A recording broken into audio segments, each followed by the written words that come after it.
कवच आहे. याच्या पाठीमागे भाजपकडनं जो प्रयत्न केला जातोय तो बीजेपी प्रिझर्वेशन बिल असं आपल्याला म्हणता येईल, ज्याला आपण डिलिमिटेशन बिल त्या ठिकाणी म्हणतो. हे जरा खोलात आपल्या सर्वांना पुढे जाऊन सांगतो. महिला आरक्षण बिल नव्हते, तर हे डिलिमिटेशन बिल होते. आता याच्यामध्ये महिला आरक्षण विधायक हे आधी पास झालंय का? तर 100%. 2023 ला हे विधायक पास झालेलं आहे. याच्याबद्दल अनेक लोकांनी त्या ठिकाणी बोललेलं आहे. 128वी घटना दुरुस्ती ही झाली आणि ही सप्टेंबर 2023 मध्ये झाली होती. याच्यामध्ये आपण जर बघितलं तर एम-आय-एम सोडलं, 2 खासदार सोडले, तर बाकी सर्व 100% खासदारांनी मतदान हे महिला आरक्षणाच्या बाजूने केलं होतं.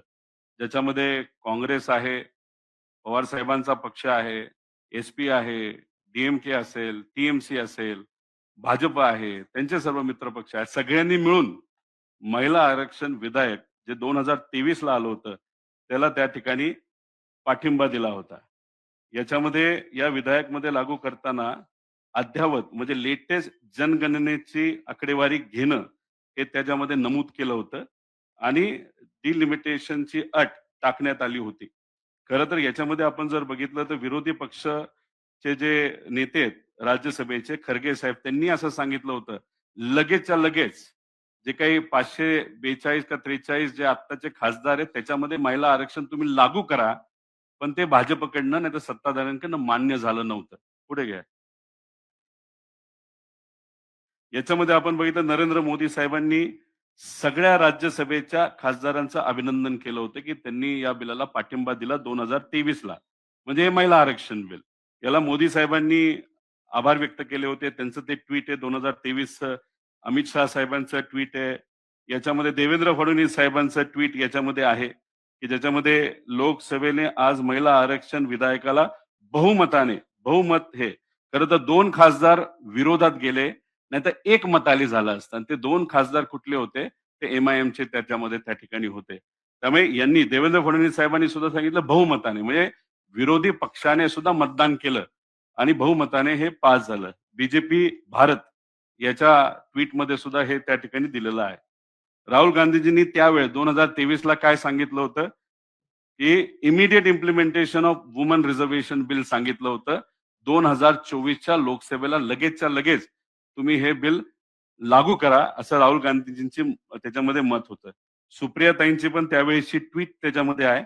त्यात पण त्यांनी तशीच काहीतरी मागणी तिथं केली होती. त्याच्यामध्ये डी-एम-के म्हणजे आता इलेक्शन आहे तमिळनाडूचं. त्याचे जे मुख्यमंत्री आहेत त्यांनी सुद्धा स्वागत केलं होतं महिला आरक्षणाचं. याच्यात तुम्ही बघा implement women's bill at the earliest Kharge म्हणजे हे कधीच आहे 2023 म्हणजे सगळेच विरोधात इंडिया आघाडीचे जे सर्व नेते आहेत पक्ष आहेत त्यांनी सांगितलं 2023 लाच लागू करा आणि 24 ला जे इलेक्शन होईल त्याच्यामध्ये लागू करून महिला आरक्षण देऊन टाका अशी सर्व इंडिया आघाडीच्या लोकांनी तिथं मागणी केली होती. पवार साहेबांनी सुद्धा ट्विट त्याच्यामध्ये केली होती आणि त्याच्यामध्ये एस-सी एस-टी त्याच्यात ओबीसी ह्यांचा पण समाविष्ट होता. म्हणजे कुठे ना कुठे त्यांनी जी जनगणना आहे त्याचा विचार व्हावा असं सांगितलं आणि इथं जर आपण वाचलं तर पवार साहेब मुख्यमंत्री असताना महिला आरक्षण लोकल बॉडीमध्ये त्याच्याच बरोबर महिला आयोग याच्याबद्दलचं पवार साहेबांनी त्यावेळेस 2023 ला हे लिहिलं होतं. म्हणजे कुठं ना कुठं तरी आता सिद्ध झालेलं आहे की 2023 लाच महिला आरक्षणाचं बिल हे पास झालेलं आहे, बहुमताने पास झालेलं आहे. सगळ्या खासदारांनी म्हणजे इंडिया आघाडीच्या खासदारांपासून सगळ्या खासदारांनी पाठिंबा दिल्यानंतरच ते बिल पास झालं होतं. मग ते बिल पास झालं होतं, तर मग हे बिल कुठलं होतं? तर हे बिल तुम्ही बघायला गेलं, हे डिलिमिटेशनचं बिल होतं आणि त्याच्यात खासदारांची संख्या वाढवण्याचा प्रयत्न या कालच्या स्पेशल सिटिंगमध्ये पार्लमेंटमध्ये त्या ठिकाणी केला गेला होता. आणि बघा त्याच्यामध्ये तमिळनाडू आणि पश्चिम बंगालमध्ये निवडणुका सुरू असताना हे बिल महिला आयोगाचं फक्त कवच त्याला दिलं होतं महिला आरक्षणाचं. पण हे 2 महत्वाचे मुद्दे त्यांनी आणले होते. आता हे आसामचं उदाहरण आहे. आसाममध्ये हे खासदारकीचा मतदारसंघ आहे. तो एक खासदारकीचा मतदारसंघ आहे. तुम्ही जर आता बघितलं की ह्याच्यात त्यांचे जे विधानसभा मतदारसंघ आहे ते तोडत असताना अतिशय त्यांच्या त्यांना जे योग्य आहे भाजपला त्या पद्धतीने त्यांनी हे मतदारसंघ तोडलेले आहेत. आणि याच्यामध्ये जर बघितलं 2001 ची सेन्सस घेतलंय, जनगणना 2001 ची घेतली, म्हणजे 2011 सुद्धा लेटेस्ट आहे. ते घेऊ शकले असते, पण त्यांना जे सोयीचं वाटलं काहीतरी कारण दिलं. जम्मू काश्मीरमध्ये 2011 ची वापरली आणि 2000 आणि आसाममध्ये 2001 ची, म्हणजे मन मर्जी या भाजपकडनं केली गेली. आणि याच्यामध्ये तोडत असताना काही काही ठिकाणी तर आपण बघितले गॅप आहेत. म्हणजे एक मतदारसंघ संपला की मग दुसरा मतदारसंघ आणि परत पहिलावाला सुरू होतो. असं आसाममध्ये झालेलं. हे कशासाठी झालंय? भाजपची सत्ता आसाममध्ये यावी यासाठी असं हे डिलिमिटेशन आसाममध्ये झालंय. आणि असंच डिलिमिटेशन हे अख्ख्या भारतामध्ये लोकसभेसाठी सुद्धा आणि विधानसभेसाठी सुद्धा तिथं होऊ शकतं. एखादा खासदार काम करत असताना एवढं वेडं-वाकडं जर तुम्ही मतदारसंघ तोडला, आमदारकीला तोडलं, तो कसं त्या ठिकाणी काम करणार हे कुठे ना कुठेतरी सिद्ध होतं. आता ह्याच्यामध्ये काय केलं जातं? पॅकिंग केली जाते.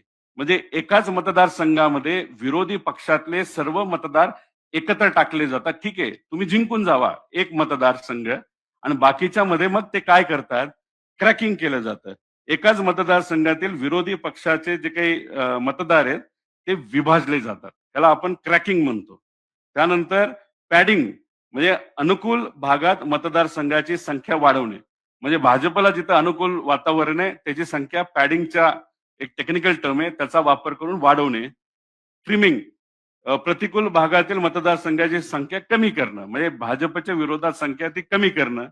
आणि स्टॅकिंग विजयासाठी भौगोलिकदृष्ट्या प्रतिकूल भागाची एकत्रीकरण करणं. हे सगळी स्ट्रॅटेजी भाजपची आहे जी त्यांनी त्याच्यामध्ये त्या ठिकाणी आसाममध्ये वापरली आणि जम्मू काश्मीरमध्ये आतापर्यंत वापरलेली आहे. आणि हे रिझर्विंग जे आहे विशिष्ट मतदारसंघ राखीव करणे हे मी तुम्हाला पिंपरी चिंचवडच्या उदाहरणाने दाखवतो. हे आहे पिंपरी चिंचवडचं उदाहरण.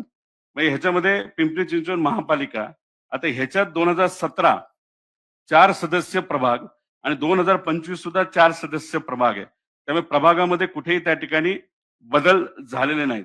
आणि याच्यामध्ये आपण बघितलं प्रभाग क्रमांक 6 आहे. याच्यामध्ये दवडे वस्ती इथं काय केलं? एकूण लोकसंख्या 2017ला एवढी होती. मग एसटी लोकसंख्या 3.38% होती. मग ह्यांनी काय केलं? हा जो भाग आहे तो त्यांनी नवीन डिलिमिटेशनच्या मदतीने काढून टाकला. ह्याच्यात झालं असं की जी 38 होती ती थोडक्यात एसटी लोकसंख्या ही कमी झाली आणि इथलं एसटी आरक्षण हे काढून टाकलं गेलं. प्रभाग नंबर 6 हे उदाहरणासकट तुम्हाला त्या ठिकाणी मी टाकलेलं आहे. इथून जो व्यक्ती निवडून आला तो बिनविरोध निवडून आला, जो पिंपरी चिंचवडचा आत्ताचा महापौर आहे. याबद्दल आता हे मी तुम्हाला डिटेलमध्ये तिथं सांगितलं. आता ह्याच्या पुढे गेलं तर हा जो मतदारसंघ आहे वॉर्ड नंबर 24 आहे. याच्यामध्ये एससी आरक्षण होतं. या एससी आरक्षण मधून हा जो भाग आहे हा या प्रभागातून त्यांनी वेगळा केला. तोडल्यामुळे इथलं टक्केवारी एससीचं बदललं आणि हा जो एससी आरक्षणाचा वॉर्ड होता तो ओपन झाला आणि ते आरक्षण जिथं भाजपला पाहिजे तिथं त्या ठिकाणी त्यांनी टाकलं. म्हणजे तुम्ही डिलिमिटेशन काय हे समजून घ्या. म्हणजे तुमच्या गावामध्ये एखादं ग्रामपंचायतचं इलेक्शन आहे, त्याचा जो वॉर्ड आहे तो वॉर्ड आपल्या मर्जीप्रमाणे तोडायचा.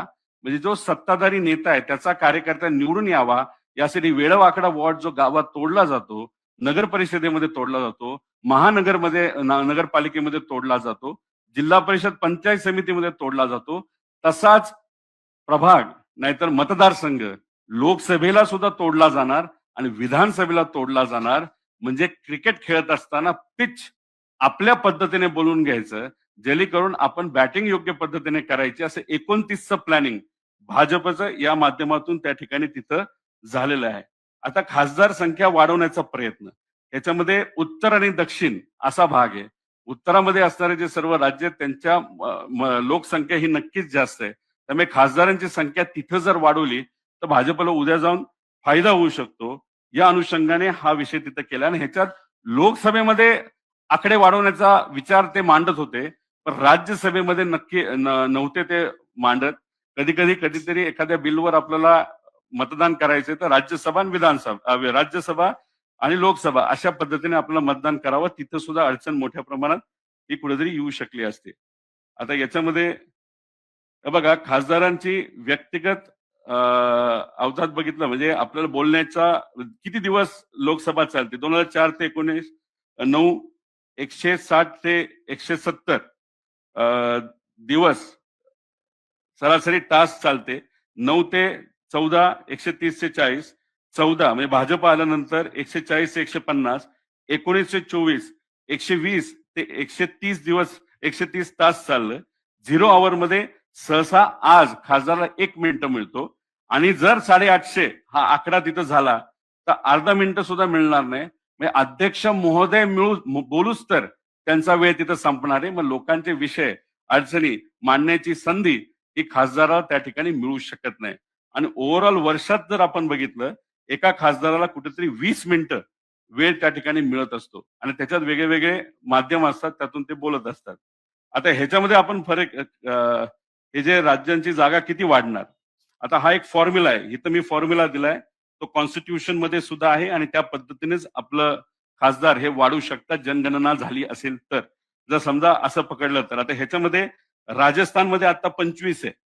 आता जे काही 543 खासदार आहेत त्यात त्यांचा टक्केवारी बघितली 4.6% आहे आणि तो या फॉर्म्युलेप्रमाणे वाढला तर 47 वर त्यांचा आकडा जाणार आणि त्यांचा शेअर टोटल 850 मध्ये हा 5.53% जाणार म्हणजे तिथं वाढला. बिहारमध्ये तो तिथं वाढलेला तुम्ही बघितलेला आहे. त्यानंतर उत्तर प्रदेशमध्ये ऑलमोस्ट 1.5 ते 2% वाढलेला आहे. मध्य प्रदेशमध्ये सुद्धा 0.50 वाढलाय. गुजरातमध्ये तो त्या ठिकाणी वाढलेला आहे. या भागात जर या फॉर्म्युला प्रमाणे गेलो तर अशा पद्धतीने त्यांची त्या ठिकाणी वाढ होते. आता ह्याच्यामध्ये आपण जर बघितलं कर्नाटकात दक्षिण याच्यामध्ये 5.16% होतं 28 हे 543 मध्ये 850 मध्ये 4.94% म्हणजे 42 खासदार त्यांना मिळणार. त्यांचा वाटा कमी होतोय. तेलंगणाचा वाटा कमी होतोय. तमिळनाडूचा वाटा कमी होतोय. आंध्र प्रदेशचा कमी होतोय. केरळचा कमी होतोय. जेव्हा 2024 लोकसभेचं इलेक्शन चालू होतं तेव्हा त्यांनी काय सांगितलं होतं 400 पार. 400 पार त्यांना का जावं लागतं? संविधान बदलता यावं म्हणून.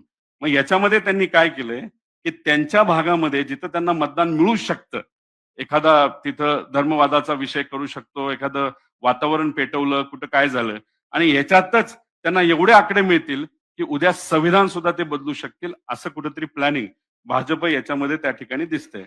आता ते काय म्हणतात 50% अनुसार एक तर या बिलात 50%चा कुठेही उल्लेख नाही. इथं जो दिलेला आहे कायद्यानुसार आणि कायद्याला फॉर्म्युला असतो. पण तुम्ही टक्क्यानुसार सुद्धा गेला आता बघा राजस्थानमध्ये मी सांगितलं जसं 5.53 ला गेलंय आणि 50% आम्ही वाढू असं सांगितलं तर 4.66 वाढले. पण महाराष्ट्र जर बघितलं आता 48 आहे. आता आपला वाटा किती आहे 8.84 आणि वाढणार किती 0.3 म्हणजे उत्तर प्रदेश बिहार याच्यापेक्षा कमी वाढतंय आणि 50% आपण बघितलं तर फक्त तिथं 0.30 कमी होते. म्हणजे महाराष्ट्रावर त्या ठिकाणी अन्याय होऊ शकतो. आता विषय एवढाच आहे की काय झालंय की लोकसंख्या तिकडची वाढली म्हणून तुम्ही तिथं खासदारांची संख्या जर वाढवत असताल तर दक्षिण आणि महाराष्ट्राचं कसं मोठ्या प्रमाणात नुकसान होतं हे आपण जाणून घेतलं पाहिजे.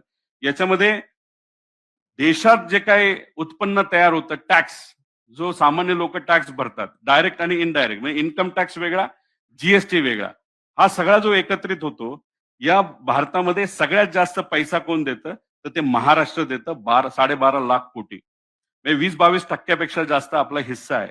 त्यानंतर येतं कर्नाटक, त्यानंतर येतं दिल्ली, त्यानंतर येतं गुजरात, त्यानंतर येतं तमिळनाडू. म्हणजे सगळ्यात जास्त टॅक्सचा वाटा देणारे जे राज्य आहेत ते हे सर्व राज्य आहेत आणि याच्यामध्ये डिव्हिजिबल पूल असतो. म्हणजे कसं असतं गोळा करायचे पैसे आपण आणि जे कमी विकसित राज्य आहेत ज्यांचे डेव्हलपमेंट चालू आहे गरीब राज्य आहेत त्यांना आपल्यासारखे राज्य पैसा गोळा करतात आणि त्यांना तिथंच जास्त वाटा दिला जातो. म्हणजे आपण 100 रुपये गोळा केले तर आपल्याला केंद्राकडनं 6 रुपये येतात. पण समजा तिथं युपीली 100 रुपये गोळा केले तर त्यांचा वाटा हा 250 पर्यंत जातो. म्हणजे त्यांनी 100 रुपये गोळा केले तर त्यांना अतिरिक्त 150-200 रुपये हे केंद्र सरकारकडनं मिळतात. म्हणजे कोणाकडनं मिळतात आपण गोळा केलेल्या पैशातून डेव्हलपिंग स्टेटला तिथं पैसा जातो. विषय एवढाच आहे पूर्वी हे योग्य होतं. आज अडचण काय? आपली जी मशिनरी आहे महाराष्ट्राची, रोड मोठे आहेत. सगळ्यात जास्त लांबी रोडची आपली आहे. पोर्ट आपल्याकडे, एअरपोर्ट आपल्याकडे, आपल्याकडे इथं नॅशनलाइज काही कंपन्या आहेत, फॅक्टरीज आहेत. याला जर मेंटेन करायचं असेल, जर आपलं मोठं घर असेल, तर त्याला खिडकी मेंटेन करावी लागेल, रंगवावं लागतं. कधी वादळ आलं तर कौलं उडून जातात. तर त्याला मोठं जेवढं घर, तेवढं मेंटेनन्स आपला जास्त आणि छोटं ज्याचं घर त्याला मेंटेनन्स कमी. मग महाराष्ट्राचं जे घर आहे, जी डेव्हलपमेंट आहे, एवढ्या वर्षाची एवढ्या मोठ्या प्रमाणात झालेली, ती जास्त असल्यामुळे आपल्याला जो वाटा येतो त्याच्यात आता महाराष्ट्राचं काय तिथं जे खर्च आहे तो तिथं भागत नाही. त्यामुळे आपली उद्याची मागणी काय? आता ह्याच्यामध्ये मी पुढे जाऊन तुम्हाला सांगतो. याच्यामध्ये एकतर अटल बिहारी वाजपेयींनी सांगितलं होतं, की 2026 पर्यंत हा आकडा 543 चा वाढणार नाही. आणि तो जर वाढला तर त्याच्यानंतर जे जनगणना होईल, जनगणना 2011 ला झाली, ती 21 ला व्हायला पाहिजे होती. 21 नंतर ती 31 ला होणार होती. अटल बिहारी वाजपेयी साहेबांनी 2002 ला काय सांगितलं होतं, 2026 नंतर आपण खासदारांची संख्या वाढवू. आणि मग खासदारांची संख्या जर 26 नंतर वाढवायची असेल, तर जनगणना कुठली धरायची? अटल बिहारी वाजपेयी साहेबांनी सांगितलं होतं, तो 2031 ची धरायचे असं त्यांनी त्यावेळेस नमूद केलं होतं. मग आत्ताचं सरकार हे अटल बिहारी वाजपेयींच्या निर्णयाच्या विरोधात जात आहे का? असा आमचा सहज त्याच्यामध्ये प्रश्न आहे. आता जातनिहाय जनगणना ही मागणी अनेक वर्षांपासून अनेक लोकांची आहे. काल देवेंद्र फडणवीस साहेब बोलत असताना त्यांनी सांगितलं, की काँग्रेस आणि त्यांच्या विचाराच्या सरकारने काय केलं. खरं तर आपण बघितलं 2011 मध्ये आपण एक सोशल अँड इकॉनॉमिक कास्ट सेन्ससचं एक कमिटी केली होती आणि तो सेन्सस पूर्णही झाला होता. त्या समितीमध्ये कोण होतं? महाराष्ट्राकडनं भुजबळ साहेब, मुंडे साहेब स्वतः होते, समीर भुजबळ होते. कारण का त्यावेळेस भुजबळ साहेब आणि मुंडे साहेबांनी तिथं एक चर्चा घडवून आणली होती लोकसभेमध्ये आणि काँग्रेस सरकार असं होतं सगळ्यांचंच ऐकत होतं. विरोधातला असला काय आणि बाजूचा असला काय आणि त्यांनी मुंडे साहेबांचं ऐकलं, भुजबळ साहेबांचं ऐकलं. ही कमिटी फॉर्म केली. 2011 ला सेन्सस सुरू झाला. तो 2013 ला संपला. 2014 ला सरकार बदललं. तर हे सगळे जे जातीनिहाय जनगणना झालेली आहे, जी इम्पेरिकल डेटा गोळा झालेला आहे, तो मात्र दुर्दैवाने बीजेपीने तो वापरला नाही 2014 पासून आत्तापर्यंत. आणि मग नंतर परत आपण जर बघितलं असेल, तर परत एकदा मागणी झाली. राहुल गांधीजींनी मागणी केली, सगळ्यांनी मागणी केली, लोकांनी मागणी केली आणि मग कुठेतरी जनगणना जी खऱ्या अर्थाने 2023 ला सुरू व्हायला पाहिजे होती, त्याला मान्यता मिळाली. ती अजूनपर्यंत झाली नव्हती. आता गेल्या काही महिन्यांमध्ये सुरू झाली. त्यांनी काय सांगितलं 2021 ची जनगणना आम्ही का केली नाही? कोविड होतं. अरे पण कोविड असताना सुद्धा त्यावेळेस जर आपण बघितलं असेल, तर तेव्हा अनेक प्रकारचे सर्व्हे हे सरकारकडनं केले जात होते. ज्याच्यामध्ये प्रधानमंत्री साहेबांनी कुठेतरी एखादा विषय सांगितला त्याचा सर्व्हे होता, तो पुढे मी तुम्हाला सांगतो. आता ह्याच्यामध्ये आता ह्याच्यामध्ये सगळे विरोधी पक्ष हे सगळं मी आपल्याला डिटेलमध्ये त्या ठिकाणी सांगितलंय. आणि हे का करण्याचं गरजेचं कारण का पॉप्युलॅरिटी जी आहे 2014 ला विकासाच्या मुद्द्यावर भाजप आलं. मग नंतर तुम्ही बघितलं असेल विकासाचा मुद्दा संपला. मग कुठेतरी 2019 ला नॅशनलिझम म्हणजे ज्याच्यामध्ये आपण उरी आणि हे जे विषय त्याच्यावर यांनी राजकारण केलं मोठे-मोठे पोस्टर करून 2024 ला आपण बघितलं असेल, की त्याच्या वेगळे मुद्दे करून ते निवडून आले. आता त्यांच्याकडे मुद्दाच नाही. म्हणून डिलिमिटेशनचा मुद्दा घेऊन ते कुठेतरी पुढे त्या ठिकाणी येतात असं आपल्याला म्हणावं लागेल. त्याच्यामध्ये आता हे बघा ही कमिटी आहे. ही कमिटी कुठली आहे, की ते जे म्हणतायत म्हणजे अमित शहा म्हणतायत, "आम्ही तुमचा शब्द ऐकतो, आम्ही इथं बोलतो." पण त्यांनी किती काय बोललं, तर हे सगळं जाणार आहे या कमिटीमध्ये. आता या कमिटीमध्ये कोण चेअरपर्सन आहे, तर रिटायर्ड जज ऑफ सुप्रीम कोर्ट. काही दिवसांपूर्वी तुम्ही बघितलं असेल अरविंद केजरीवाल साहेबांनी एक मुद्दा मांडला होता, की एक जज होत्या सुप्रीम कोर्टाच्या आणि त्यांची मुलं ही सरकारकडनं पब्लिक प्रॉसिक्युटर त्या ठिकाणी झालेले आहेत आणि त्या स्वतः भाजपच्या एक कार्यकर्ता आहेत. हे कुठेतरी सिद्ध झालेले आहेत. आर-एस-एसच्या कार्यकर्त्या आहेत. महाराष्ट्रामध्ये हा मुद्दा मी एका जज बद्दल तिथं उचलला होता आणि उद्या जाऊन भाजपच्याच विचाराच्या सुप्रीम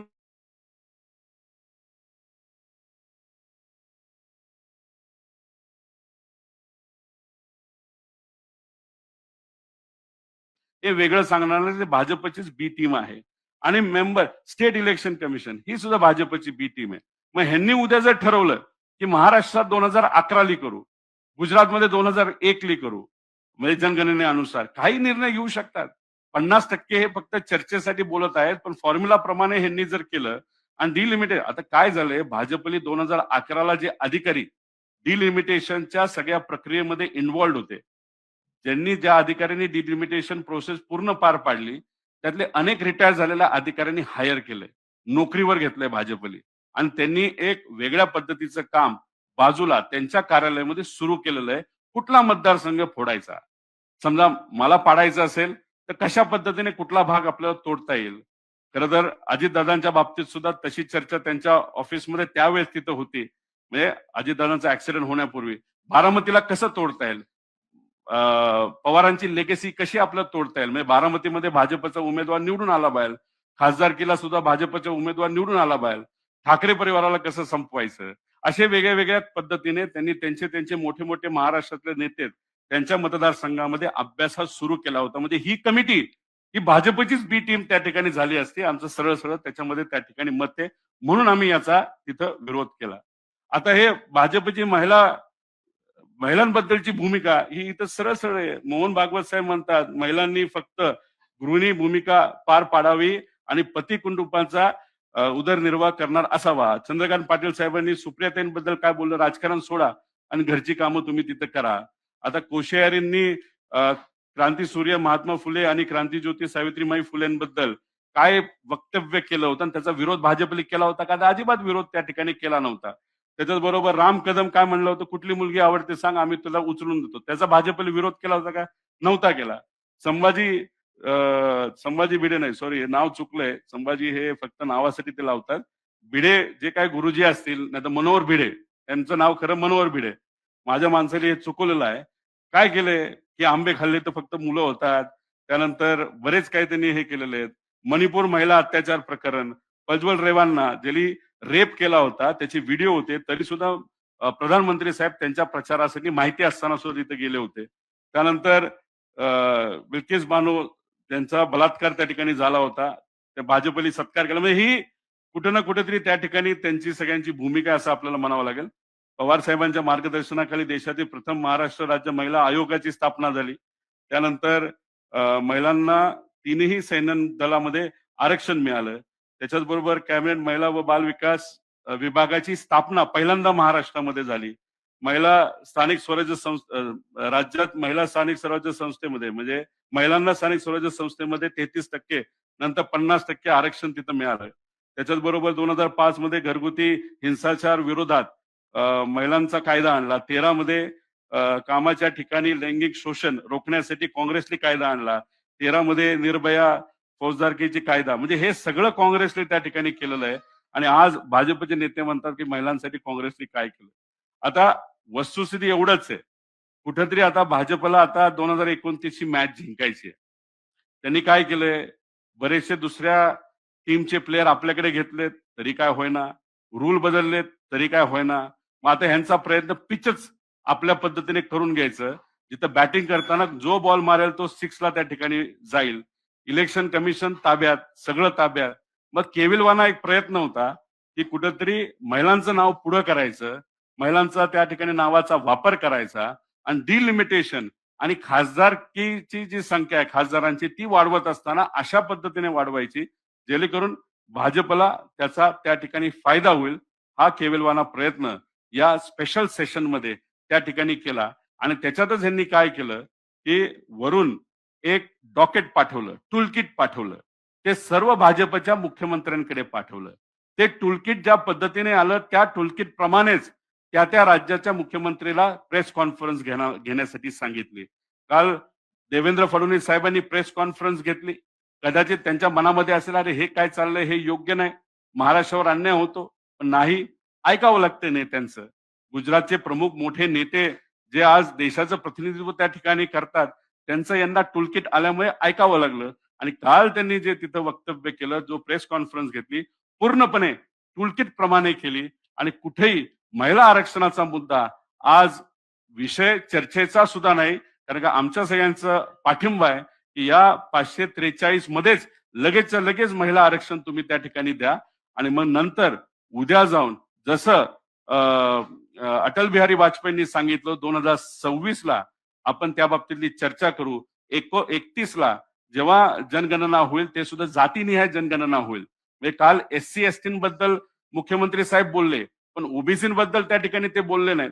त्यामुळे जनगणना जेव्हा होईल, त्याच्यात जेव्हा जे आकडे येतील, त्याच्यामध्ये ज्या पद्धतीने ती जनगणना होईल तीच जर आपण लागू केली, कारण शेवटी 2011चं तुम्ही जर जनगणना घेणार असाल, हे योग्य नाही. मला जर रक्त चेक करायचं असेल, तर ते आजच चेक केलेलं बरं. 2 वर्षापूर्वीच्या रक्ताच्या रिपोर्टमधून आपल्याला काय मिळणार नाही. म्हणून आमचा पाठिंबा हा महिला आरक्षणाला तर आहेच, पण डिलिमिटेशन आणि खासदारांची संख्या वाढवण्याचा जो केविलवाना प्रयत्न या ठिकाणी नॉन सायंटिफिक पद्धतीने फक्त इलेक्शन लढण्यासाठी हे सरकार जे करतंय, त्याला मात्र त्या ठिकाणी आमच्या सर्वांचा विरोध आहे आणि हे संविधानाच्या विरोधात आहे. एवढंच या ठिकाणी आपल्या सर्वांना मी नमूद करतो. धन्यवाद.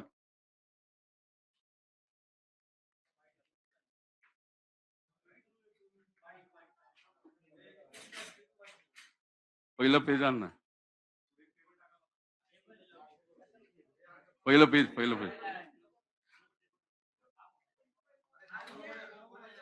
अहो मी बोलतोय ना, हे आहे ना.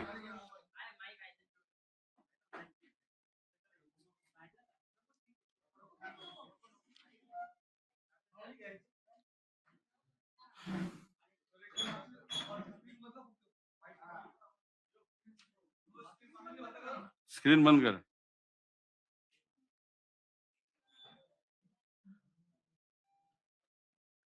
काय प्रश्न आहेत?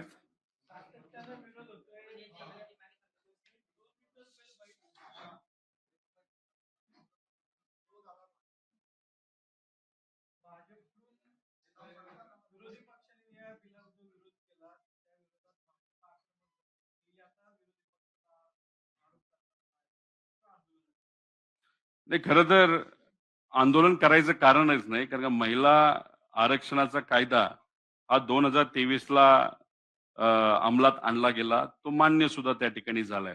काँग्रेस आणि आमचं सगळ्यांचं मत होतं 2024च्या इलेक्शनलाच महिला आरक्षण तुम्ही लागू करा आणि इलेक्शन त्या पद्धतीने त्या ठिकाणी होऊ द्या. पण भाजपला काय की एकतर महिला आरक्षण द्यायचंच नाही. त्यामुळे परत एकदा मान्य झालेलं आरक्षणाचा मुद्दा या पार्लमेंट स्पेशल सिटिंगमध्ये त्यांनी आणला आणि त्याला जोडलं काय, तर डिलिमिटेशन जोडलं आणि खासदारांची संख्या आपल्याला वाढवायची हे जोडलं.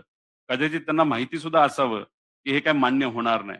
मग महिला आरक्षण आपल्याला न देणं हे बरं. कारण का आपण जर बघितलं तर भाजप ज्या विचाराने चालतं त्याला आपण मनुवाद म्हणतो आणि त्या मनुवादाचा आपण अभ्यास केला तर त्याच्यामध्ये कुठेही महिलांना अधिकार, ताकद, महिला सबलीकरण हे मुद्दे त्याच्यामध्ये येत नाहीत. त्यामुळे मुद्दामून डिलिमिटेशन आणि खासदार वाढवण्याचा प्रयत्न नाहीतर एक बिल ह्याच्यात घुसवलं, जे सगळ्यांनी रिजेक्ट केलं. 100% भाजपचा पराजय हा परवाच्या पार्लमेंट सेशनमध्ये त्या ठिकाणी झाला आणि त्यांना वरून आदेश आलेत. केंद्राकडनं आदेश आलेत, आंदोलन करा आणि त्या पद्धतीने आंदोलन त्या ठिकाणी ते करायला लागलेले आहेत. दुसरं आदेशाप्रमाणे भाजपचे स्थानिक राज्यातले नेते वागतायत एवढंच आपल्याला म्हणावं लागेल.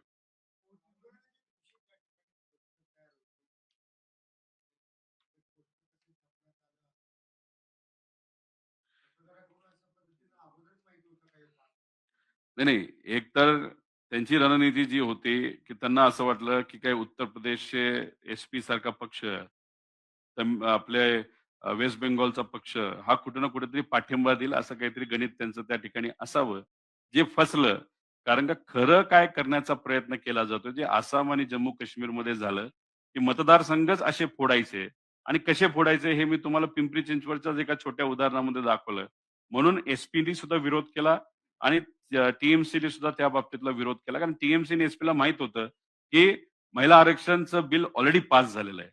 आणि हे माहीत असल्यामुळे मग बॅकअप काय? तर मग आपण प्रिंट काढून ठेवावी, आंदोलन करता यावं आणि आंदोलन अशा पद्धतीने करायचं, की महिलांवर अन्याय तिथं होतोय. ज्याचा फायदा हा तमिळनाडू इलेक्शनमध्ये होईल आणि वेस्ट बेंगॉलच्या इलेक्शनमध्ये होईल. याच्यामागे राजकारण सोडलं, तर भाजपकडे दुसरी कुठलीही त्या ठिकाणी रणनीती नव्हती असं आपल्याला म्हणावं लागेल.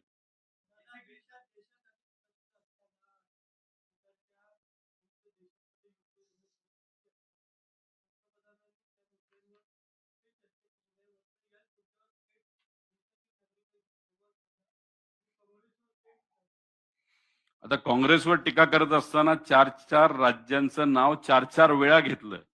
पण ते 4 राज्यांचं नाव कुठलं घेतलं? त्यात महाराष्ट्र नाही घेतलं, दुसरं कुठलं घेतलं नाही. त्यांनी काय घेतलं? तमिळनाडू घेतलं, त्याचं इलेक्शन आहे. त्यानंतर उत्तर प्रदेश ज्याचं इलेक्शन पुढच्या काही महिन्यांमध्ये येतंय. त्यानंतर वेस्ट बेंगॉलचं नाव घेतलं, ज्याचं इलेक्शन आता चालू आहे. म्हणजे कुठे ना कुठेतरी आपला पराजय झाला आणि त्या पराजयातून राजकीय पोळी भाजण्याचा केविलवाणा प्रयत्न हा कुठेतरी नरेंद्र मोदी साहेबांकडनं झालेला आपण सगळ्यांनी बघितला. त्याच्याच बरोबर आपण जर बघितलं तर आपण आणि आपले या देशातले भाजपचे प्रमुख नेते स्वतःला विश्वगुरू म्हणतात. विश्वगुरू म्हणजे त्यांचा शब्द, त्यांचं संभाषण, त्यांचं डिप्लोमसी ही अख्ख्या इतर देशांमध्ये ऐकली जाते. आणि अशा परिस्थितीमध्ये इराण जो देश तसा आपल्या जवळ होता, या देशात लागणारं तेल, गॅस हे इराण आणि त्या भागातून आपल्याकडे येत होतं. आणि त्यांच्या त्या डिप्लोमसीमध्येच आपण कुठेतरी कमी पडलो आणि आपल्या मागून पाकिस्तान तिथं जाते आणि मध्यस्थी करते अमेरिका आणि इराणमध्ये. मग आपण विश्वगुरू आपल्या स्वतःला म्हणतो त्याचं कारण काय? का नुसतं फक्त भपकेगिरी करायला एवढंच या ठिकाणी आपल्या सर्वांना म्हणावं लागेल. म्हणजे इंटरनॅशनल पॉलिसी बद्दल आपला देश फेल ठरलाय आणि फेल ठरल्यामुळेच आज तेलाचे जास्त भाव आपल्याला द्यावे लागतात. गॅस आपल्याला मिळत नाही. छोटं-मोठं जे आपलं काही कॅन्टीन होतं, दुकान होतं ते आपल्याला बंद करावं लागलं आणि महागडं स्टील आता आपल्याला बाय करायला लागतंय, घ्यावं लागतंय घर बांधायला नाहीतर अजून काही कामाला. हे जे काही इन्फ्लेशन आता वाढलंय, ज्याच्यामुळे गरिबाला आज जास्त पैसे द्यावे लागतात. त्याच कुठल्यातरी गोष्टीसाठी. त्याचं प्रमुख कारण आहे, आपण इतर देशांबरोबर आपली मित्रत्व ठेवण्यामध्ये, डिप्लोमसी करण्यामुळे कुठे ना कुठेतरी मोठ्या प्रमाणात कमी पडलो.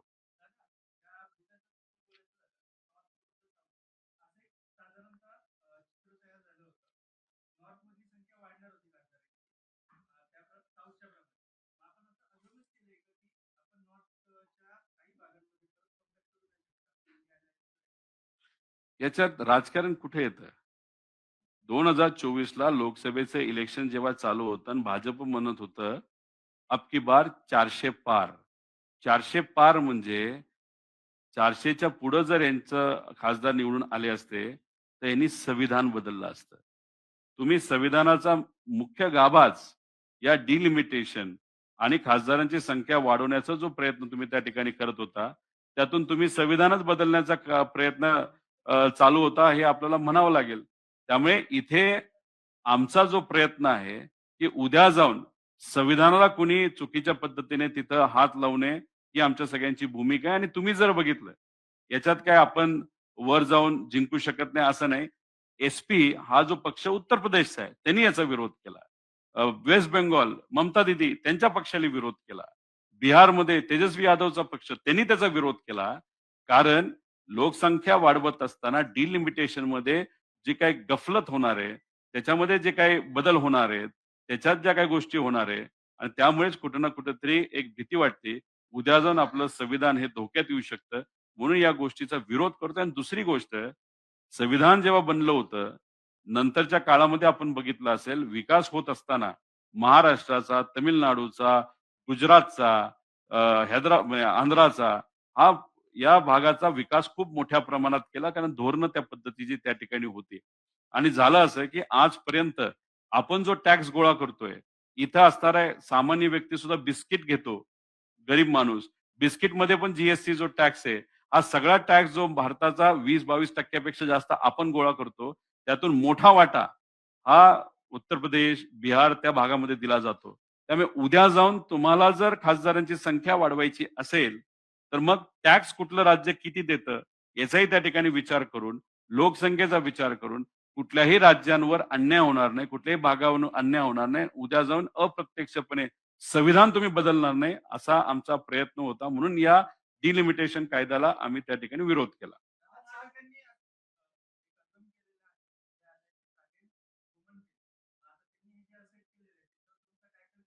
सेट झालंच नाही. ग्रामीण भागामध्ये काल कोल्हापुरात मी गेलो होतो. साताऱ्यात तिथं काही लोकांना भेटलो. तिथं टपरीवाल्यापासून दुकानदारापर्यंत आणि शेतकऱ्यापर्यंत सगळेच म्हणतात, "अरे, बरं झालं भाजप हारलं." म्हणलं, "कुठं?" म्हणलं, "पार्लमेंटमध्ये." "कशाच्या बाबतीत?" "अहो, ते काहीतरी तोडातोडी करणार होते ना मतदारसंघाची, त्याचं ते काहीतरी बिल आणलं होतं, त्यात ते हारले." लोकात मेसेज गेलाय, भाजप हारलेलं आहे आणि हारण्याची सुरुवात झालेली आहे. त्यामुळे 2029ला कुठे ना कुठेतरी बदल होईल आणि एक मी सांगतो, या बिलामध्ये जी काही गडबड केली, कुठेतरी 29ला आपण निवडून येणार नाही, ही कुठेतरी भूमिका भाजपची दिसतेय आणि हे ठामपणे मी सांगतो, कदाचित भाजपचा प्रयत्न होता, पटपट ह्या गोष्टी करायच्या आणि इलेक्शन 2027 नाहीतर 28लाच आपण लावायचं. महिलांचं नाव पुढं करायचं. महिलांचं मत आपल्याकडे घ्यायचं. डिलिमिटेशन मधून विरोधकाचे जे उमेदवार आहेत ते पाडायचे आणि 27-28 मध्ये इलेक्शन प्रिपोन करायचे.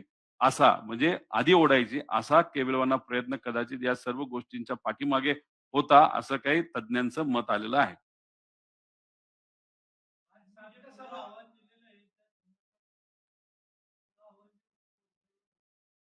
त्यांच्या लेव्हलचे एवढे मोठे नेते या महाराष्ट्रामध्ये कोण आहेत आपल्याला बघावं लागेल. पवारसाहेब देशाचे नेते आहेत. पवारसाहेब या विषयामध्ये चर्चा करणार नाही. देवेंद्र फडणवीस साहेबांच्या लेव्हलचे कोण नेते असतील तर त्यांनी त्यांना उत्तर त्या ठिकाणी द्यावं. आम्ही तुलना त्यांच्याबरोबर करत नाही. विचाराच्या बाबतीत तुम्ही जर विचारलं तर आम्ही नक्कीच त्यांच्या पुढे आणि या महाराष्ट्रासाठी जो विचार योग्य आहे, त्या बाबतीत आम्ही पुढे आहोत. पण पद आणि अनुभव याच्या बाबतीत देवेंद्र फडणवीस साहेब पुढे असल्यामुळे आम्हाला सांगता येणार नाही. पण उद्या जाऊन जर अशोक चव्हाण साहेब असतील, नाहीतर विखे पाटील साहेब असतील, ते पूर्वी काँग्रेसमध्ये होते. आज स्वतःच्या हितासाठी बी-जे-पीमध्ये गेलेले आहेत. अशा लोकांबरोबर जर चर्चा करायची असेल, तर आम्हाला सांगा, आम्ही चर्चा करायला त्या ठिकाणी तयार आहोत.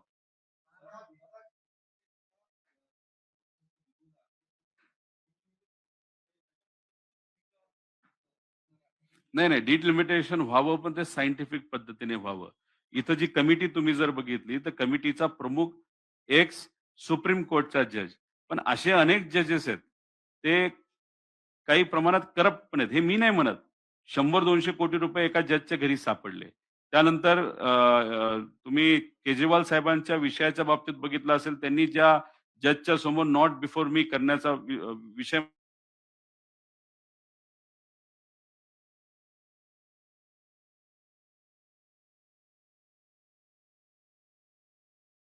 का मनमर्जीपणा भाजपकडनं केला जाईल. त्यामुळे कमिटी फॉर्म करताना वेगळ्या पद्धतीची असावी. अटल बिहारी वाजपेयी साहेबांनी जे सांगितले 2026 पर्यंत थांबा. त्याच्यानंतर तुम्ही जनगणना करा आणि ती जी लेटेस्ट जनगणना असेल त्या पद्धतीने तुम्ही डिलिमिटेशन करा. हे अटल बिहारी वाजपेयींचं जे मत होतं, ते सर्व खासदारांना त्यावेळेस संवाद साधून चर्चा करूनच ते मत होतं. त्यामुळे त्यांचं मत चुकीचं आहे असं म्हणणार नाही. आमचं मत आहे, आमचं पण मत अटल बिहारी वाजपेयी साहेबांसारखंच आहे. त्या पद्धतीनेच डिलिमिटेशन पण सायंटिफिक फॉर्म्युले पद्धतीने व्हावं आणि जग बदललेलं आहे. तर मग आपण टॅक्समध्ये सगळ्यात जास्त कुठल्या राज्यांचा वाटा आहे, त्याला सुद्धा वेटेज आपल्याला देता येईल का? याचा कुठे ना कुठेतरी विचार तिथं झाला पाहिजे असं मला वाटतं.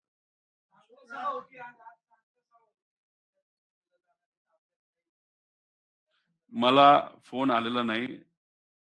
सुप्रिया अत्तांना जर पारचा, जयचा फोन आला असेल, तर भावनिक दृष्टिकोनातून मला असं वाटतं, की ताई जाऊ शकतात. कारण शेवटी अजितदादांकडे बघून सुनेत्रा काकींचा प्रचार हा मी सुद्धा तिथं 3 दिवस केलेला आहे. त्यामुळे सांगता सभेला जाऊन सुप्रियाताई भाषण सुद्धा करू शकतात, नाहीतर जाऊही शकतात. पण कुठल्या पक्षाचा प्रचार करायला ते चाललेत, असं म्हणून चालणार नाही. ते व्यक्तीचा प्रचार अजितदादांकडे बघून करण्यासाठी चालल्या असाव्यात, असं माझं तरी मत आहे.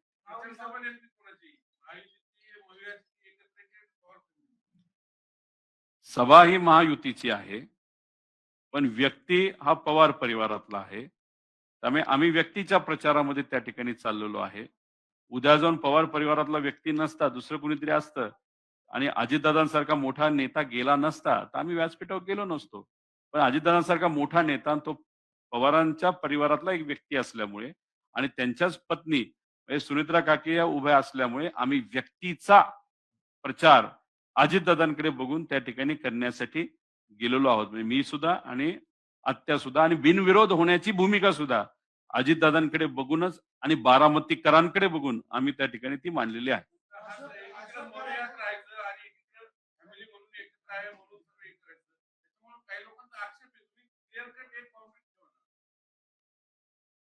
अजितदादांच्या बाबतीत जे झालंय, कसं झालं, कोणामुळे झालं, त्याच्यामागे काय?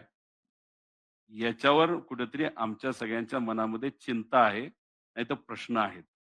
त्यासाठी आम्ही लढत आहोत. मग अजितदादा कुठल्या पक्षाचे होते? अजितदादांचे एक वेगळा पक्ष होता.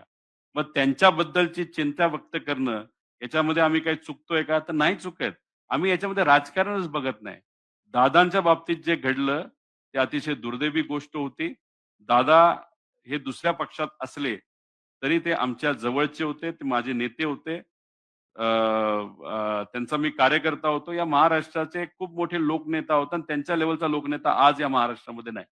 मग अशी घटना अजितदादांच्या बाबतीत घडल्यामुळे परिवाराबरोबर राहणं, हे या महाराष्ट्रात धर्माला आपल्या सगळ्यांना त्या ठिकाणी शिकवलेलं आहे. मग आम्ही परिवाराबरोबर आज आहोत. 23 तारीख होऊ द्या. त्यानंतर आम्ही जी भूमिका त्या ठिकाणी घ्यायची घेऊ. कारण काय ही पोटनिवडणूक झालीच नसती तर आमच्यासाठी चांगलं आहे. अजितदादा वेगळ्या पक्षातून आमच्या विरोधात बोलले असते तर आम्ही त्याचं उत्तर दिलं असतं. पण एवढा मोठा नेता संशयित पद्धतीने जर त्या ठिकाणी त्यांचा मृत्यू होत असेल आणि मग परिवाराबरोबर राहणं हे आम्हाला आमच्या संस्कारांनी शिकवलेलं आहे. आमच्या आधीच्या पिढीला शिकवलेलं आहे आणि महाराष्ट्राच्या धर्माला त्या ठिकाणी शिकवलंय आणि त्या पद्धतीने आम्ही करत आहोत. कुणी काय टीका करायची ती करा. 23 नंतर त्या बाबतीत काय करायचं आम्ही बघू.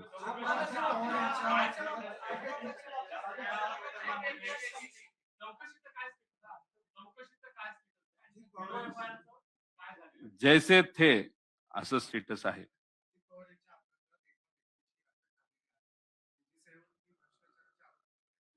नाही. स्टेटसच्या बाबतीत बोलायचं झालं तर जैसे ते स्टेटस आहे. अधिवेशनामध्ये जो मुद्दा मी मांडला होता, त्याच्यामध्ये मुख्यमंत्री साहेबांनी उत्तर दिलं. त्या उत्तरावर मी काही प्रश्न मांडले होते. त्याच्यावर परत त्यांनी तिथं उत्तर दिलं आणि ते उत्तर देत असताना त्यांनी सांगितलं होतं, की आम्ही एफ-आय-आर सी-आय-डीकडे पाठवू. शब्दाचं आपण म्हणजे जे आश्वासन आपण जर बघितलं, त्यातून आम्हाला सगळ्यांना हेच वाटलं, की एफ-आय-आर सी-आय-डीकडे स्वीकारण्यासाठी पाठवला जाईल आणि त्याच्यावर तपास त्या ठिकाणी होईल.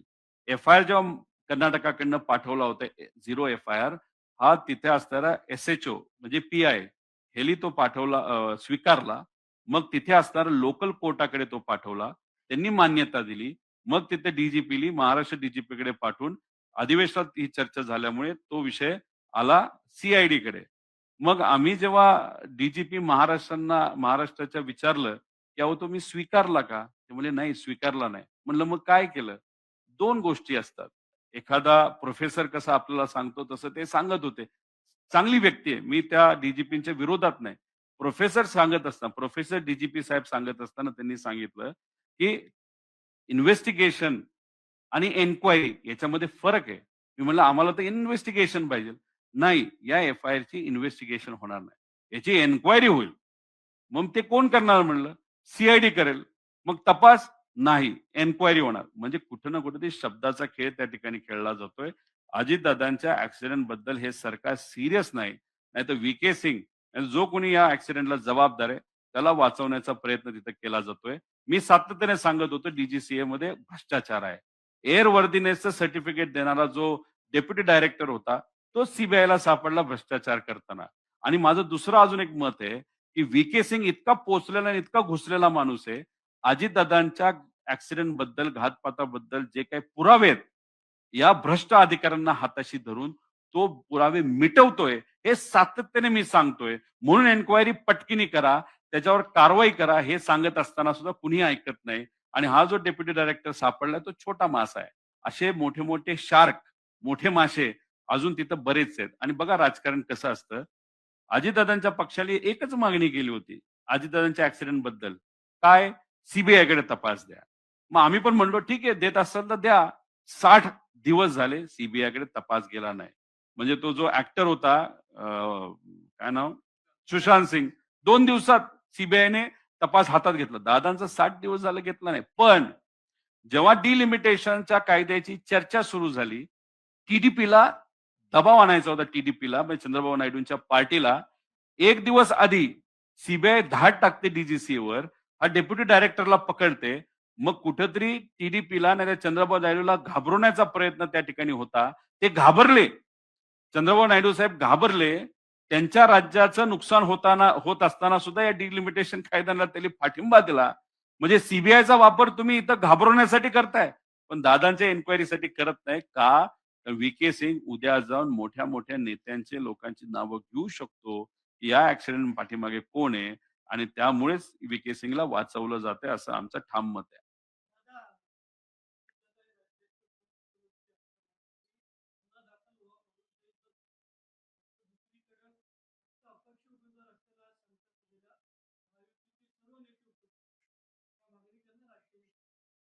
नाही माझी अपेक्षा आहे, की तिथं मुख्यमंत्री साहेब येतायत आणि बारामतीकर अजितदादांच्या ॲक्सिडेंटबद्दल बारामतीकर तर आहेतच, पण महाराष्ट्रातील तमाम जनता सुद्धा दादांच्या ॲक्सिडेंटबद्दल अतिशय भावनिक आहे.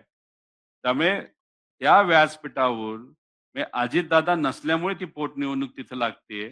त्यांच्या पत्नी आता दादांच्या जागेवर तिथं आमदारकीसाठी उभ्या आहेत आणि ते जे व्यासपीठ आहे, ते बारामतीमध्ये आहे.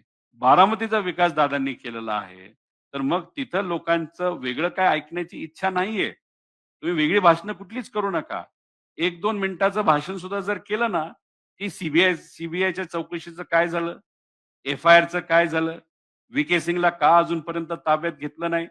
आणि मग अशा प्रकारे संत गतीने अजितदादांचा तपास का सुरू आहे? एवढी फक्त उत्तर दिली आणि ती उत्तर देत असताना आश्वासक उत्तर दिली, तरी मला असं वाटतं, की बारामतीकरांना ते फार पुरेसं आहे.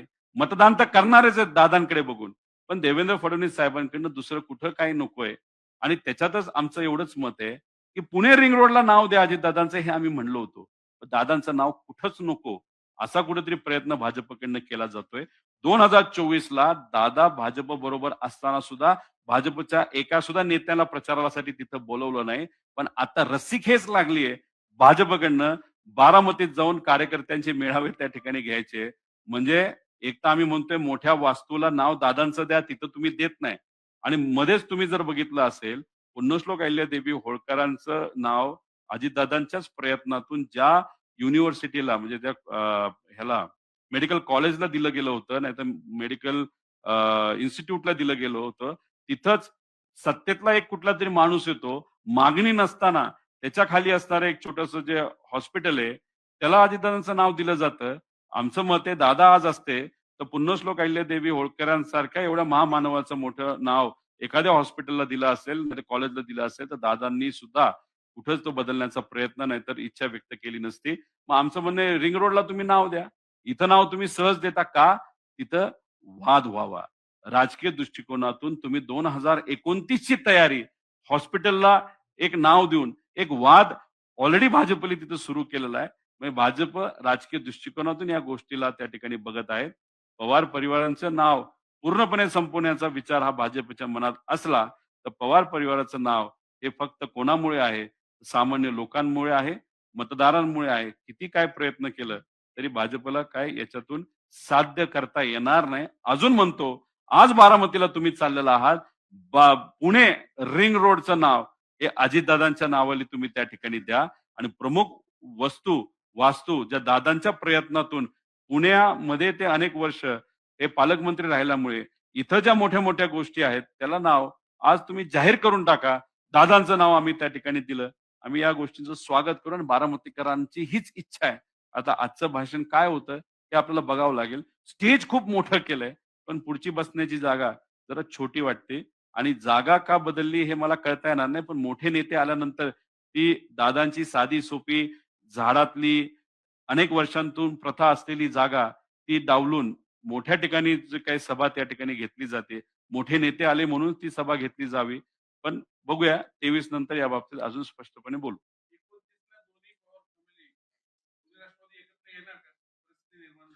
सातत्याने सांगतोय दादांचा प्रयत्न होता, दादांची इच्छा होती हा पक्ष दोन्ही पक्ष एकत्रित यावं. दादा नसताना, दादा गेल्यानंतर हा विषय आता विलिनीकरणाचा फार जुना झालेला आहे.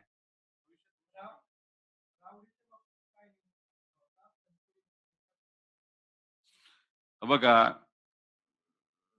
प्राजक्तदादा तनपुरे हे पहिल्यांदा आमदार जेव्हा झाले, तेव्हा लगेचच्या लगेच त्यांना मंत्रिपद मिळालं आणि त्यातून त्यांनी चांगलं काम केलंय. त्यांना अनुभव हा पदाचा हा खूप चांगला आहे. ते पुरोगामी विचाराबरोबर आहेत आणि आदरणीय जयंत पाटील साहेबांच्या विचाराने, मार्गदर्शनाखाली ते नेहमी त्या ठिकाणी काम करत असतात. त्यामुळे ते वेगळा कुठला दुसरा निर्णय घेतील असं मला तरी वाटत नाही. जो काही आत्ताचा निर्णय घेतलाय, तो का घेतला त्यांनी त्या बाबतीतलं स्पष्टीकरण हे नक्कीच त्या ठिकाणी दिलेलं आहे. पण मला असं वाटतं, की राष्ट्रवादी शरदचंद्र पवार या पक्षाचे जे उमेदवार त्या ठिकाणी उभे आहेत, त्यांना ताकद हे प्राजक्तदादा तनपुरे देतील आणि त्यांना निवडून आणून या महाराष्ट्राला त्या ठिकाणी नक्कीच दाखवतील असा आम्हाला सगळ्यांना विश्वास आहे.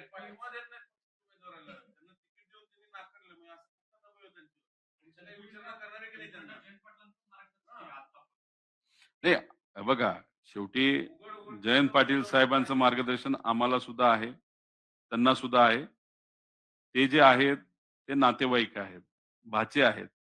त्यामुळे थोडंसं मार्गदर्शन नक्कीच त्यांना त्या ठिकाणी जास्त असू शकतं. पण हा निर्णय त्यांनी का घेतला? कदाचित तिथं जे मागचे आमदार होते त्यांचा दुर्दैवी मृत्यू त्याच्यामध्ये झाला. मग आपण कशाला लढायचं? अशी सुद्धा कदाचित प्राजक्तदादाची भूमिका त्या ठिकाणी असावी.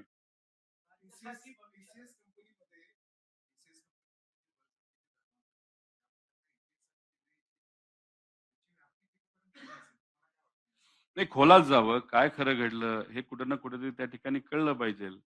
काय झालं? कसं झालं? कोण जबाबदार? खरंच काय घडलं? पण या विषयाला खऱ्या गोष्टी त्या ठिकाणी पुढे आल्या पाहिजे. नाहीतर जसं खरात प्रकरण होतं. सुरुवातीला खूप गरम होतं. चर्चा त्या बाबतीतली बरीच झाली. पण आता त्या बाबतीत कुणीच चर्चा करेना. का? कारण नाशिकला जे व्हिडिओ 70 मिळाले होते एक हनी ट्रॅपच्या बाबतीत. अधिकाऱ्यांचे त्या महिलांबरोबरचे व्हिडिओ होते. नेत्यांचे व्हिडिओ होते. व्हिडिओची चर्चा झाली, पण व्हिडिओ बाहेर नाही आले. कोणाचं नाव त्याच्यामध्ये कोणालाच माहीत नाही. मग अधिकाऱ्यांवर दबाव टाकून सत्ताधाऱ्यांच्या बाजूने निर्णय घेण्यासाठी त्या अधिकाऱ्यांचा वापर केला जात असेल असं आम्हाला वाटतं. तसंच नेत्यांचं आहे. तसंच खरातांच्या प्रकरणात जे व्हिडिओ आले, त्या व्हिडिओचा वापर हा ब्लॅकमेलिंगसाठी केला जातो. राजकीय दृष्टिकोनातून फायदा घेतला म्हणजे सामान्य लोकांना ह्यातून शून्य गोष्टी मिळतात. ठेंगा मिळतो, शेंगदाणा मिळतो, फुटाणे मिळतात. पण ह्याचा फायदा कोणाला होत असतो? तर याचा फायदा सत्ताधारींना होत असतो, नेत्यांना ब्लॅकमेल करण्यासाठी. त्यामुळे या टी-सी-एस हे प्रकरण नाही तर इतरही कुठलं त्यात खरंच खोलात जाऊन तपास करण्याची खऱ्या अर्थाने त्या ठिकाणी जरूरत आहे. 100% डायव्हर्जन ऑफ इश्यू आहे आणि जी माहिती त्यांच्याकडे आहे, जो व्हिडिओ आहे, त्याचा ब्लॅकमेलिंगसाठी सत्ताधारी उपयोग करत आहेत. ते फक्त राजकारणासाठी. बाकी ह्यातून न समाजासाठी, न महाराष्ट्राला यातून काय मिळेल असं वाटतं.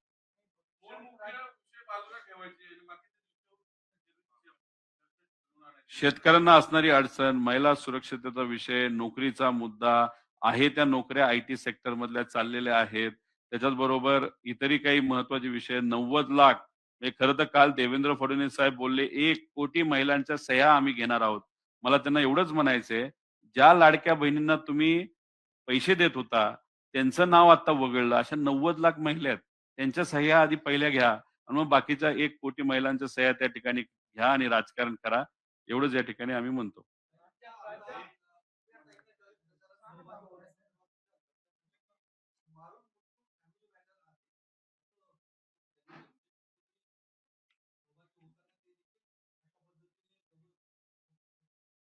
नाही, मी त्यांचं स्टेटमेंट तरी त्या ठिकाणी ऐकलेलं नाही. पण एखाद्या व्यासपीठावर जात असताना, ते जर व्यासपीठ महायुतीचं असेल, तरी सुद्धा त्या तिथं जात असतील, म्हणजे आत्या सुप्रियाताई, तर त्याच्यामागे अजितदादांच्या प्रती असणारा आदर आणि हे जे लहान मुलं आहेत, ज्याच्यामध्ये जय आणि पार्थ आहे, त्यांच्या प्रती असणारं आत्या म्हणून प्रेम, याच्यामुळे त्या व्यासपीठावर चाललेल्या आहेत. मारून मुटकून फक्त एवढाच विषय असावा, व्यासपीठ महायुतीचं असल्यामुळे त्यांच्या मनामध्ये कुठेतरी एक हे असावं, की नाही कसं जाता येईल. पण शेवटी प्रेम परिवाराबद्दल हे जास्त असल्यामुळे तो निर्णय त्या ठिकाणी ते घेतील. म्हणजे प्रेमाचा विजय झाला आणि राजकारणाचा नाहीतर राजकीय विचाराचा त्या ठिकाणी पराजय आत्यांनी करून दाखवला फक्त या इलेक्शनसाठी. एवढंच या ठिकाणी मी म्हणेल.